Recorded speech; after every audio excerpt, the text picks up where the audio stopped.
I'm Mira. I'm currently a Bachelor of Psychological Sciences student at the University of Queensland. A little bit more about me. I graduated from high school in July 2018 with an International Baccalaureate diploma, an IB diploma, as most people might know it.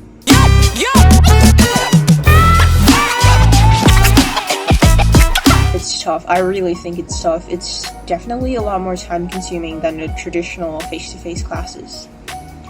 I think it requires a lot more effort, but I also think that it's due to the fact that it requires a different skill set. Maybe we just don't have the study skills yet.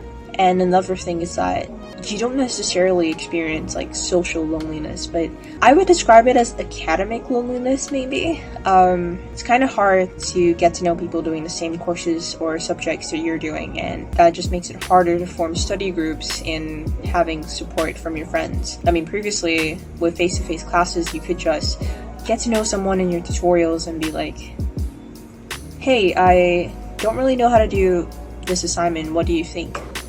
I'm doing this is this. Do you think I'm doing it right? And you could bounce ideas off each other, but now you're just alone, academically alone. The initial stages of the transition to online classes were also pretty awkward, given that it was a sudden transition to online classes. It was pretty awkward at first. Sometimes I ended up being the only person in the Zoom tutorial with my webcam on, and by the time I realize, it's a bit too late because I've committed to having my webcam on, so can't really back out.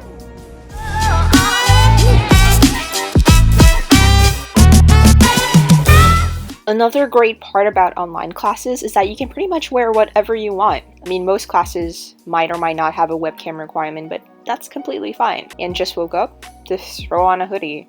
No time for breakfast, just eat during your Zoom class. I mean, previously you wouldn't be able to eat during your tutorials, and now you can.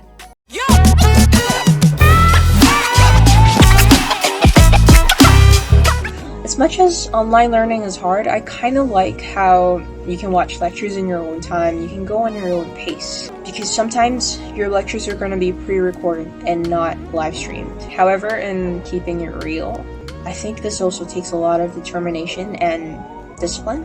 For example, if you were to miss 1 or 2 lectures, that's absolutely fine. You have time to catch up, but then you miss 4, 5, 6 of them, and then suddenly in week 9 you have a quiz that is testing you for 8 lectures worth of content, and suddenly you find yourself in a situation where you have to watch 8 2-hour lectures, trying to cram them all just to do a quiz. Unrealistic, but actually, if you just allocated 2 hours of your time trying to watch those lectures, you could have done it. This might just be the new normal, and you just have to, I hate to say it, but you just have to deal with it.